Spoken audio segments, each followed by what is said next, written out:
எல்லோருக்கும் அன்பு வணக்கம். மகாலட்சுமி. அதாவது இந்த நேரடியாக நாங்கள் இந்த பூஜைக்குள் நுழைவோம்.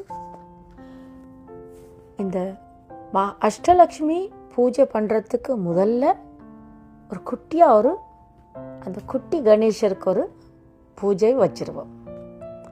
ஏன் நாங்கள் பிள்ளையாருக்கு பூஜை பண்ணணுமென்று சொன்னால், அது அதாவது நம்மளுடைய எல்லா விஷயத்துலையுமே பிள்ளையாருக்கு வணக்கம் செலுத்தித்தான் முழு முதல் கடவுளாக அடுத்த மற்ற என்ன காரியங்களை நாங்கள் செய்வோம்.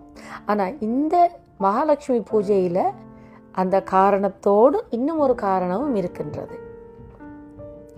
அதாவது அமாவாசை நாட்களில் மகாவிஷ்ணு நீண்ட துயில் கொள்ளுவாராம். அவர் கண்ணையே திறக்க மாட்டார்.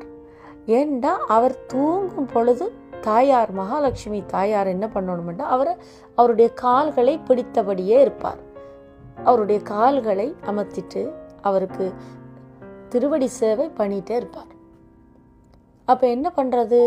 அவர் எழும்புனாத்தானே, தூக்கத்தில் இருந்து எழும்புனாத்தானே அவன் வர முடியும். அப்ப இந்த அமாவாசை நேரத்துல மகாவிஷ்ணு கண்ணும் திறக்க மாட்டார், தாயாராலையும் வர முடியாது. நம்ம தாயாரே, மகாலட்சுமி தாயே பூஜை பண்ணனே காப்பாத்தப்பாண்டு அமாவாசையில கேட்டா வரமாட்டா, முடியாதே, அங்கதான் கால் பிடிச்சிட்டு இருக்காவே, வர முடியாது. அப்ப அந்த நேரத்துல என்ன பண்ணுவான்னு சொன்னா, அவ மாமியார், யாருக்கு மாமி?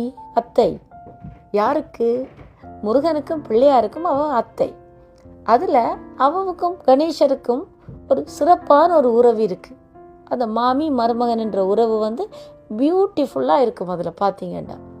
அப்போ அவள் உடனே என்ன பண்ணுவாண்டா, கணேஷா அண்டு கண்ணை மூடி நினைப்பாவாம். கணேசர் உடனே ஓடி அந்த தாயார் என்னென்ன பண்ணணுமோ அதெல்லாம் பட்டி வைப்பான். அன்றைக்கு அவரோட டியூட்டி அமாவாசைண்டு அவருக்கு ஷெடியூல் போட்டிருக்கு பிள்ளையாருக்கு. அப்போ அந்த தாயார் வர்ற இடமெல்லாம் பிள்ளையார் வருவார். அப்போ என்ன பண்ணணும், நாங்கள் இந்த மகாலட்சுமி பூஜை பண்ணுறதுக்கு முதல்ல அவருக்கும் ஒரு பூஜை போட்டு வச்சிடணும். ஏன்னா அவரையும் பட்டர் பண்ணி வைக்கணும் தானே.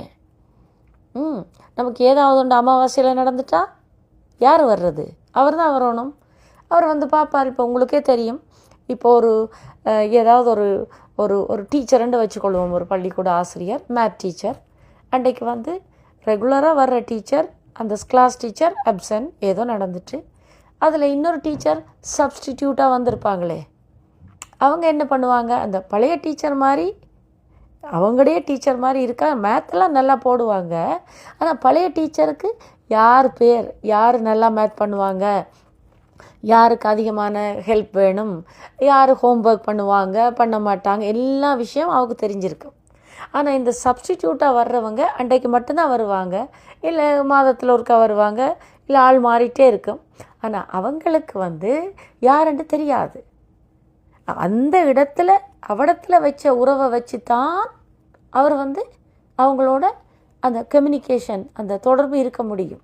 இப்போ அதனால் நம்ம பிள்ளையார் எப்படி வருவார், இந்த குட்டி கணேசர் எப்படி வருவார் ஓடி, அந்த அவங்களோட மாமி தாயாருடைய கண்ணா, கணேஷா இந்த இடத்துக்கு நீ போப்பா, இந்த பக்தர் என்ன நினைக்கிறேன் அட்ரஸை உடனே அப்படியே வாட்ஸ்அப்பில் அப்படியே அனுப்பிவிட்ட உடனே அவர் அவர் செல்ஃபோனில் பார்த்துட்டு உடனே ஓடி வந்துடுவார். ஓடி வருவார். அட்ரஸ் தான் இருக்கும். அங்கே பார்த்தா யார் எவரெண்டெல்லாம் தெரியாது, பேர் இருக்கும். அவருடைய பேர் அவங்களுடைய பேர் என்ன? விநாயக். அவங்களோட பேர் என்னுடைய பேர் மாதிரி இருக்கே, விநாயக். அவருக்கு என்னென்ன வேணும் அதில் எல்லாம் டிஸ்கிரிப்ஷன் போட்டிருப்பா. மகாலட்சுமி இவ இப்படி இவருக்கு இது வேணும், சரி என்ன பண்ணிக்கணும். அதுக்குள்ள நீ அன்றைக்கு எனக்கு பூஜை பண்ண நீ தானே, சரி ஓகே, அப்போ கொஞ்சம் சரி தானே, அது கொஞ்சம் இன்னும் கொஞ்சம் பார்த்துக்கிட்டு பண்ணி விடுவார் கூட குறைய. அதுக்காக பிள்ளையாருக்கு நாங்கள் பூஜை பண்ணி வைக்கணும். பிள்ளையாருடைய பூஜை நீங்கள் 5 கரத்தனை பாடி அதுக்குள்ளே கொஞ்சம் எப்படி பூசலார் நாயனார் ஸ்டைல்லையும் பண்ணலாம். அவருடையது ரொம்ப அது உயர்ந்த பக்தி. அந்த மேனுவலாக பண்ணின அந்த ராஜராஜ சோழன், அந்த பெரிய சக்கரவர்த்தியை விட அவர் தான் உயர்ந்தவர். என்றாலும் பரவாயில்ல, நீங்கள் வீட்டில் எல்லோரும் நிறைய பேர் இருக்கிற இடமெண்டா கண்ணை மூடி ஒரு இடத்துல போய் இருந்து ஒரு உங்களோட படுக்கை அறையில் கண்ணை மூடி இருந்து அந்த பூஜையை அவருக்கு பண்ண முடியும். இந்த நேரத்தில் என்ன பண்ணுங்க, இந்த பூஜை பண்ணிக்கல ஒரு டெக்னிக்கை நான் சொல்லி கொடுக்குறேன். இந்த பூஜை பண்ணுறதுக்கு முதல்ல அந்த பாவத்துக்குள்ளே நம்ம கரையணும். இப்போ பாருங்கள், இப்போ கோபம் வரைக்குள்ள அந்த பாவம் சொல்லியே தரத்தவில்லை.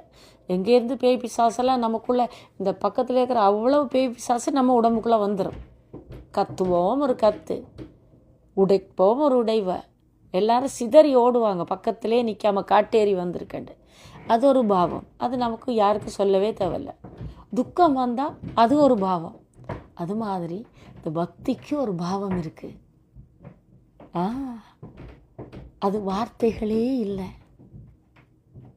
அதுக்கு எதுவுமே இல்லை. அந்த உணர்வு அந்த பக்திக்குள்ளே அதுக்குள்ளேயே அப்படியே கரைஞ்சி அந்த பக்திக்குள்ளே போய் தான் பண்ணுறது. அதுதான் நான் சொல்லிக் கொடுக்க போகிறேன்.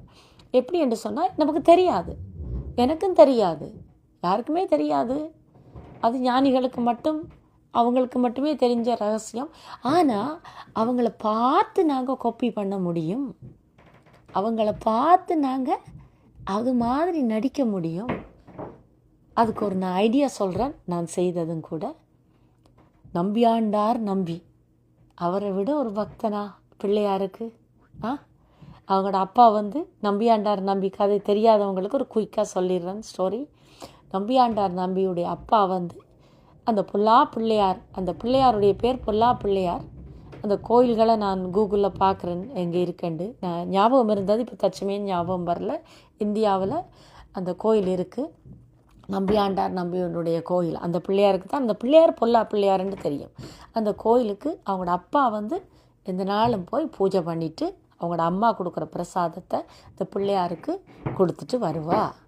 அது தட்டம் வெறுமையாக இருக்கும். இதைத்தான் குழந்தை பார்ப்பார். அவள் ஸ்கூலுக்கு போயிடுவார். சின்ன குழந்தை, 4-5-6 வயசு இருக்கும். குழந்தை போயிடுவார் நம்பியாண்டார் நம்பி. அவர் அப்பா வெறுந்தட்டோடு வர்றது தான், அம்மா தட்டம் கொடுக்குறதும் அப்பா வெறுந்தட்டோடு வர்றதும் இவ்வளோ தான் அவருக்கு தெரியும். அதில் விளையாடி கொண்டிருப்பார். அப்போ அன்றைக்கு பார்த்தா அவங்களோட அப்பா அவங்க கொஞ்சம் வறிய குடும்பம்ன்றதுனால அவங்க அவங்களோட அப்பா எங்கேயோ புரோகிதத்துக்கு எங்கேயோ போக வேண்டி இருந்திருக்கு, வேறொரு இடத்துக்கு. அப்போ அன்றைக்கு அவருக்கு நைவேத்தியம் சமர்ப்பிக்கணும் அந்த பிள்ளையாருக்கு. அப்போ என்ன பண்ணலாம், இவர் கொஞ்சம் மக்கு, ஸ்கூலில் கொஞ்சம் படிக்க மாட்டார், குழப்படியெல்லாம் பண்ணுவார், தெரியாது. அப்போ டீச்சர்கிட்ட அடியும் பண்ணுவார். அப்போ அவர்கிட்ட அன்றைக்கு என்ன பண்ணாங்க அவங்களோட அம்மா, இன்றைக்கு நம்பியாண்டார் நம்பிட்ட அவருடைய இயற்பெயர் என்ன, அது நீங்களே பார்த்து தெரிஞ்சுக்கொள்ளுங்க கூகுளில்.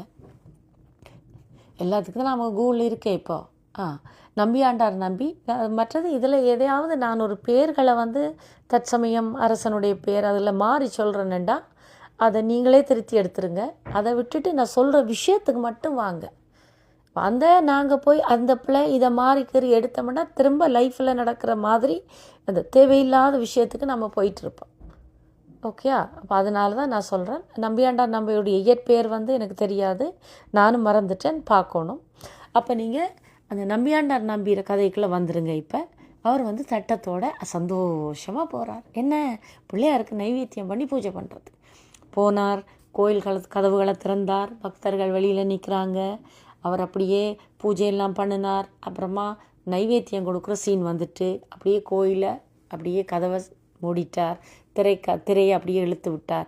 உள்ளுக்குள்ளே போய் அந்த பொங்கல், மோதகம், அவல், கடலை எல்லாம் அம்மா கொடுத்ததை வச்சுட்டு சாப்பிடு பிள்ளையாரே என்று சொல்லியிருக்கார். பிள்ளையாருங்க சாப்பிட்றது, அதான் கல் பிள்ளையாராச்சே, சாப்பிடலை. திரும்பியும் சொல்லியிருக்கார். பிறகு சொல்லி பார்க்குறார், அப்பா தரைக்குள்ள மட்டும் சாப்பிட்றிய, இன்றைக்கு நான் சாப்பிடாட்டி ஸ்கூலில் கூட வாத்தியார் என்ன மக்குன்றார். அதான் சினிமா படத்தில் பார்த்தோமே, அந்த டைலாக் தான் சொல்லிகிட்ருக்கேன். ஆனால் அதுக்குள்ளே அந்த ரகசியத்தையும் சொல்லிகிட்ருக்கேன். சொல்லி மக்குன்னு சொல்கிறாரே, அப்போ அப்பா அம்மாவும் திட்ட போகிறாங்களே, நீ சாப்பிடு பிள்ளையாரே, ப்ளீஸ் சாப்பிடு வேண்டும். அவர் சாப்பிடவே இல்லை. அழுதும் பார்த்தார், சாப்பிடலை. சரி, நீ சாப்பிடாட்டி என்னுடைய தலையை நீ கல் பிள்ளையார் தானே, உன்னுடைய எல்லாம் மோதி நான் இங்கேயே இந்த உடம்பில் இந்த உயிரை விட்டுறேன் என்று தலையை மோதி அந்த குழந்தையின் தலையால் ரத்தம் வருது. உடனே அதில் பிள்ளையார் காட்சி கொடுத்து, அப்பா பொறு என்று அவர் அப்படியே சிரித்து மலர, உனக்கு நான் என்ன செய்யணும், இந்த பிரசாதம் எல்லாம் சாப்பிடும். அவ்வளோ பிரசாதத்தை சாப்பிட்டார். சரியா? அவ்வளோ பிரசாதத்தையும் சாப்பிட்டார். பிறகு அப்பா அம்மா நம்பலை, அப்பா அடிக்கிறார், பிள்ளையார் சாப்பிடலை, இவர் ஏதோ ஏதோ பண்ணிட்டான், என்னவோ பிரசாதம் ஒன்றையும் காணலை, என்ன நடந்தது? அப்போ வேறவங்க கம்ப்ளைண்ட் பண்ணுறாங்க, பிரசாதம் வெளியில் கொடுக்கல, உள்ளுக்கு போன தட்டு வெறுமையாக வந்திருக்கு, நம்ப முடியாது. அப்புறமா தகப்பன் அவங்களோட அப்பா அவரை கண்ணாலேயே பார்க்குறார் பிள்ளையார் வந்து சாப்பிட்றத. அப்போ இந்த குழந்தை என்ன மந்திரம் சொன்னது? என்ன மந்திரம் சொன்னது? ஒரு மந்திரமுமே சொல்லலை. என்ன சொன்னது? அது பிள்ளையார் சாப்பிடுவார் என்ற நம்பின 100% நம்பிக்கை, ட்ரஸ்ட். இங்கே என்ன நடந்தது? அது கல் இல்லை, அது பிள்ளையார். அவர் சாப்பிடணும், அவ்வளவுதான். அவர் வந்து அதை சாப்பிடணும், அவ்வளவுதான். நான் நேற்று முந்தின நாள் கிளாஸில் சுவாமிஜி என்னுடைய குருநாதர் சொல்லிக் கொடுக்கும்போது பக்தி யோகத்தில் நம்ம எல்லாம் என்ன பண்ணி வச்சுருக்கிறோம்? நான், பிறகு நீ, பிறகு ஒரு உலகம். நான் வேற, நீ வேற, உலகம் வேற. இந்த 3க்குள்ளேயும் தான் இந்த பிள்ளையாரை வந்து சாப்பிட சொன்னால் சாப்பிட மாட்டார். ஆனால் இங்கே இந்த நம்பியாண்டார் நம்பி என்ன பண்ணியிருக்கிறார்? அவர் பக்தியினுடைய உச்சம், அதுக்கு அங்கால பக்தியே இல்லைன்ற ஃபைனலுக்கு போய் அவரும் பிள்ளையாரும், கல்லெல்லாம் கிடையாது, அங்கே இருந்தது அவரும் பிள்ளையாரும். சாப்பிட்டே ஆகணும், சாப்பிடு, அவ்வளோதான். பிள்ளையார் சாப்பிட்டாரா இல்லையா? சரி, அந்த பாவத்துக்குள்ளே அப்போ நாம் என்ன பண்ணணும்? இந்த கதையை வந்து எங்களுக்கு ஞாபகம் இருக்கணும். கொஞ்சம் கூகுளில் போய் அந்த நம்பியாண்டார் நம்பியினுடைய வாழ்க்கை வரலாறை படிங்க, அதை நல்லா உள்வாங்குங்க. கொஞ்ச நேரம் அந்த கதையை நல்லா பரிச்சயமாக்கிட்டு கண்களை மூடி இந்த பிள்ளையாருடைய பூஜை பண்ண முதல், அப்பா நம்பியாண்டார் நம்பி, என் தெய்வமே, நீ இந்த பூஜையில் கலந்து கொண்டு நீ செய்த பூஜையில் ஒரு துளி கூட என்னால் உன்னை போல செய்ய முடியாது. ஆனால் உன்னுடைய ஒரு கடைக்கண் பார்வை இருந்தாலே போதும். ஒரு புழுவாக இருந்து ஒரு இந்த சேத்துல போகிற ஒரு புழுவினுக்கும் கேவலமான ஒரு சின்ன ஒரு ஜந்து ஆக இருந்து உன்னை ரசித்து ஓரமாக நின்று இந்த பூஜையை பண்ணுறனப்பா. நீ பார்த்தா போதும், இந்த பூஜையை நீ பார்த்தாலே பிள்ளையார் பார்க்குற மாதிரியே இருக்கும். இதுக்கு எனக்கு ஒரு வாய்ப்பு கொடுப்பியா என் தந்தையே? ஓம் ஸ்ரீ கணேசாய நமக என்று உருகி உங்களை தாழ்த்தி அந்த தாச பாவத்துக்குள்ளே போய் அப்படியே உருகி, அதுக்கு பிறகு 5 கரத்தனை பாடலாம். நிறைய தேவாரங்கள் இருக்குது. கண்ணை மூடி கண்ணால் தண்ணி ஒழுக பாடி அந்த பிள்ளையாருடைய பூஜையை நீங்கள் அதுக்குள்ளே பிரசாதம் வைக்கலாம், அதுக்குள்ளே நீங்கள் தூபம் காட்டலாம், தீபம் என்ன வேண்டாலும் காட்டுங்க.